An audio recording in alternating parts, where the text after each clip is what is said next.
Plan B जो है वो क्यों नाकाम हुआ? देखिए, मैंने पहले अर्ज किया कि प्लान बी का जो अमल है, जहां तक मेरी मालूमात हैं, उसकी बिल्कुल पूरी एविडेंस मौजूद है। पीटीआई और पीटीआईएन का बाकायदा मुआहदा हुआ, उसकी सारी एविडेंस मौजूद है। सो जो कुछ किया गया वो कानूनी दायरा कार के अंदर किया गया। अब अगर किसी वजह से कोई एक वैलिड मुआहदे से दूसरी पार्टी मुनारिफ हो रही है, इनकार कर रही है, तो उसकी वजह हमें तो यही लगता है कि उनके ऊपर दबाव है या कोई और वजह है। दबाव के अलावा सर ये भी हम तो वजह हो सकती है क्योंकि उन्होंने भी, वो जो पार्टी है वो भी तो पहले ही आपसे कुछ इख्तलाफात की वजह से अलग हुई थी ना, तो ये भी तो हो सकता है कि कोई गेम हुई हो पाकिस्तान तहरीक इंसाफ के साथ।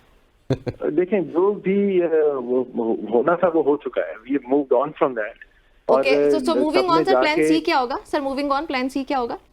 प्लान सी तो ऑलरेडी इम्प्लीमेंट हो चुका है कि जी उम्मीदवारान ने अपने जाके सिंबल ले ली हैं और उनको सिंबल्स को अपने अपने इलाकों के अंदर उनकी अवेयरनेस क्रिएट कर रहे हैं। और वो अब हम देखेंगे कि अभी तो 36 घंटे गुजरे हैं सिंबल अलॉट हुए हुए, और ऑलरेडी ज्यादातर हलकों में आप चले गए तो बेतहाशा आवाम को पता है कि उनके हलके में जो पाकिस्तान तहरीक इंसाफ के नामजद कैंडिडेट हैं उनका सिंबल क्या है।